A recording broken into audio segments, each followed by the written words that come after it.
Radio सक्रियता या radio activity. Radio सक्रियता परिभाषा कुछ ऐसे तत्व जो स्वयं में ही विघटित होकर कुछ अदृश्य किरणें उत्पन्न करते रहते हैं। रेडियो सक्रियता की परिभाषा है कुछ ऐसे तत्व जो स्वयं में ही विघटित होकर कुछ अदृश्य किरणें उत्पन्न करते रहते हैं। रेडियो सक्रियता की खोज हेनरी बेक्यूरेल ने 1896 में की थी।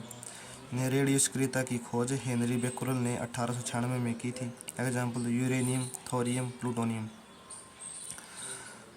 रेडियो वर्मिक्षरण या रेडियो एक्टिव डिशी।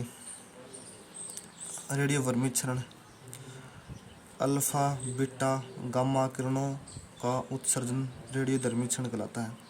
रेडियो धर्मीक्षरण अल्फा, बीटा, गामा किरणों का उत्सर्जन रेडियो धर्मिता क्षरण कहलाता है। रेडियो धर्मीक्षरण की खोज रदरफोर्ड ने की थी। रेडियो धर्मीक्षरण की खोज रदरफोर्ड ने की थी। 1 क्यूरी बराबर 3.70 गुणा में 10 क्षण या सेकंड। 1 क्यूरी बराबर 3.70 गुणा में 10 क्षण या सेकंड। थोरियम की खोज मैडम क्यूरी ने की थी। फिर इसके पति पी क्यूरी ने मिलकर रेडियम की खोज की थी। थोरियम की खोज मैडम क्यूरी ने की थी। फिर इसके पति पी क्यूरी ने मिलकर रेडियम की खोज की थी।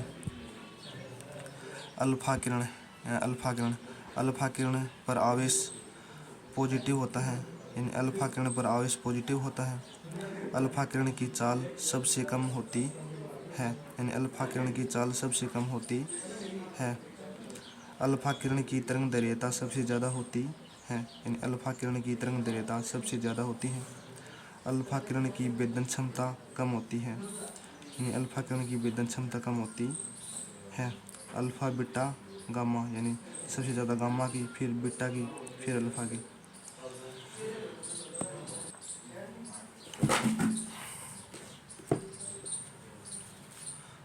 बीटा किरण का आवेश नेगेटिव होता है। बीटा किरण का आवेश नेगेटिव होता है। गामा किरण का आवेश 0 होता है। गामा किरण का आवेश 0 होता है। अल्फा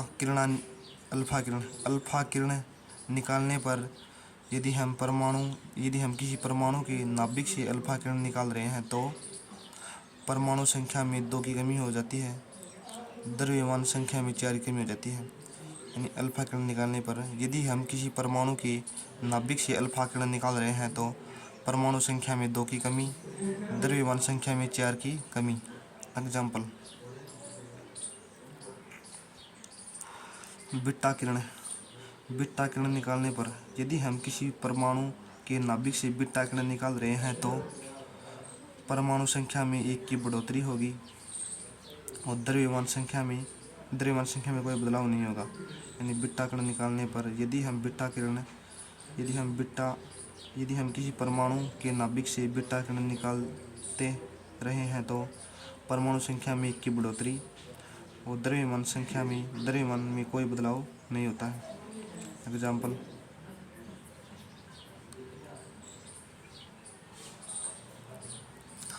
गामा किरण निकालने पर कोई परिवर्तन नहीं होता है। गामा किरण निकालने पर कोई परिवर्तन नहीं होता है। जापान परमाणु हमला। ये हमला 2 सीमाओं पर हुआ था। हिरोशिमा 8:15 AM पर 6 अगस्त 1945 को हिरोशिमा में 8:15 AM पर 6 अगस्त 1945 को यूरेनियम से बना हुआ एटम बम या परमाणु बम गिराया गया था जिसका नाम लिटिल बॉय था। यह बम B-29 एरोप्लेन या हवाई जहाज से गिराया गया था अमेरिका के द्वारा। परमाणु बम का सर्वप्रथम प्रयोग दूसरे विश्व युद्ध में जापान के विरुद्ध किया गया था। नागासाकी 10:45 AM पर 9 अगस्त 1945 को प्लूटोनियम से बना हुआ जिसका नाम फैटमैन बम था वह गिराया गया था। नाभिकीय विखंडन या न्यूक्लियर फिजन।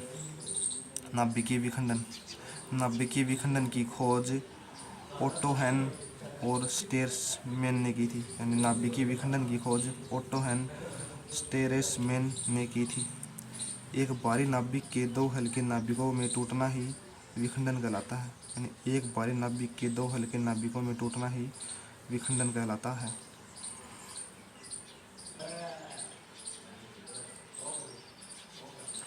नाभिकीय विखंडन से ऊर्जा कम मिलती है। नाभिकीय विखंडन से ऊर्जा या एनर्जी कम मिलती है। नाभिकीय विखंडन की ऊर्जा से परमाणु बम बनाए जाते हैं। नाभिकीय विखंडन की ऊर्जा से परमाणु बम बनाए जाते हैं। परमाणु बम की खोज रॉबर्ट ओपनमीयर ने की थी, यानी परमाणु बम की खोज रॉबर्ट ओपनमीयर ने की थी। परमाणु बम बनाने के लिए यूरेनियम तथा प्लूटोनियम का प्रयोग किया जाता है। परमाणु बम बनाने के लिए यूरेनियम तथा प्लूटोनियम का प्रयोग किया जाता है। हाइड्रोजन बम परमाणु बम से 1000 गुना ज़्यादा शक्तिशाली होता है, यानी हाइड्रोजन बम परमाणु बम से 1000 गुना ज़्यादा शक्तिशाली होता है। नाभिकीय संलयन या न्यूक्लियर फ्यूजन।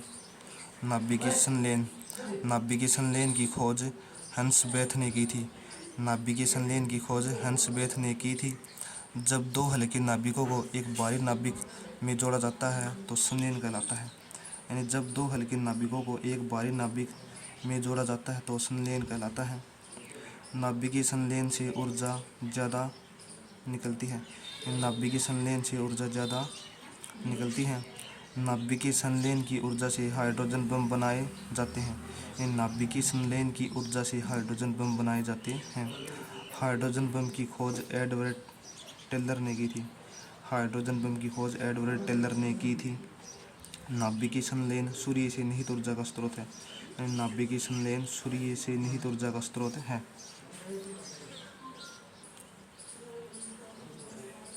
अर्ध आयुकाल या हाफ लाइफ पीरियड।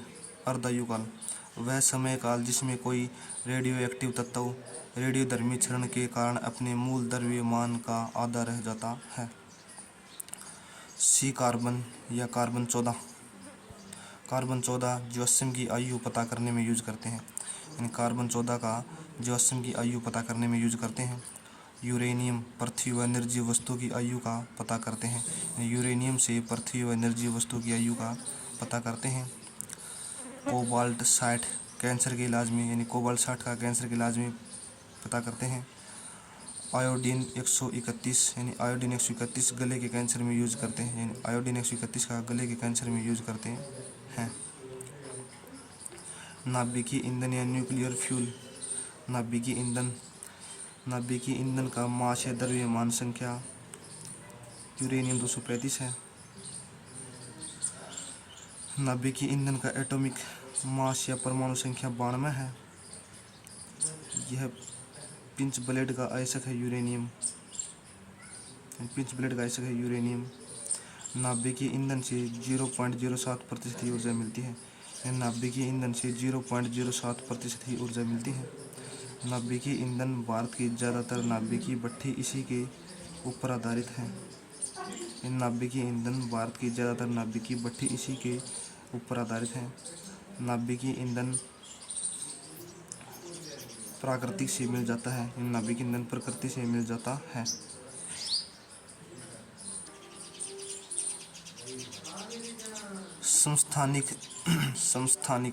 समस्थानिक की परमाणु संख्या समान होती है, यानी समस्थानिक की परमाणु संख्या समान होती है। समस्थानिक की द्रव्यमान संख्या अलग अलग होती है, यानी समस्थानिक की द्रव्यमान संख्या अलग अलग होती है। यूरेनियम 238 का यूज नाभिकीय हथियार बनाने में करते हैं, यानी यूरेनियम 238 का यूज नाभिकीय हथियार बनाने में करते हैं। यूरेनियम 238 से 99.3% ऊर्जा मिलती है।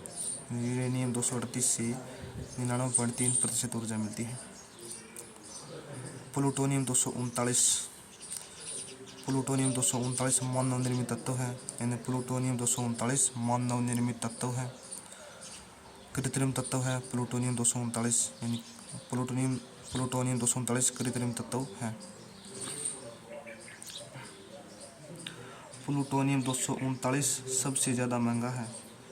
प्लूटोनियम 239 सबसे ज़्यादा महंगा है।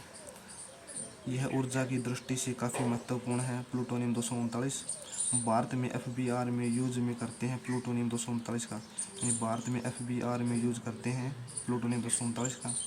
FBR यह कलक्कम तमिलनाडु में है। FBR यह कलक्कम तमिलनाडु में है। थोरियम 232 थोरियम 232 मोनोजाइट मिट्टी या रोग से प्राप्त किया जाता है। 2 से 12% तक थोरियम 232 को मोनोजाइट मिट्टी या रोग से प्राप्त किया जाता है।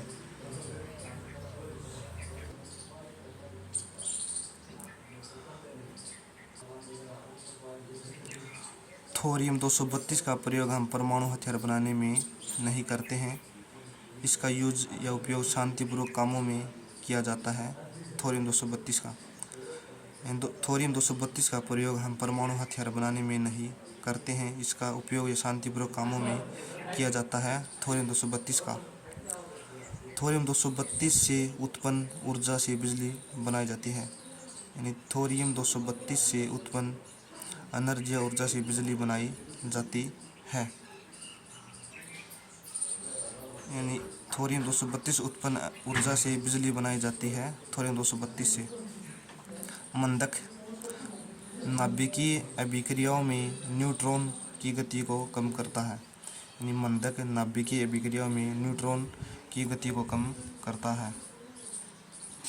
यूज या उपयोग D2O H2O ग्रेफाइट नियंत्रण छड़ बोरोन एंड कैडमियम से बनी हुई न्यूट्रॉन को अवशोषित करना। नियंत्रण छड़ बोरोन एंड कैडमियम से बनी हुई न्यूट्रॉन को अवशोषित करना। शीतलक या कोडेंट शीतलक तापमान को कंट्रोल करता है। वाष्प में परिवर्तन होकर टरबाइन को चलाना।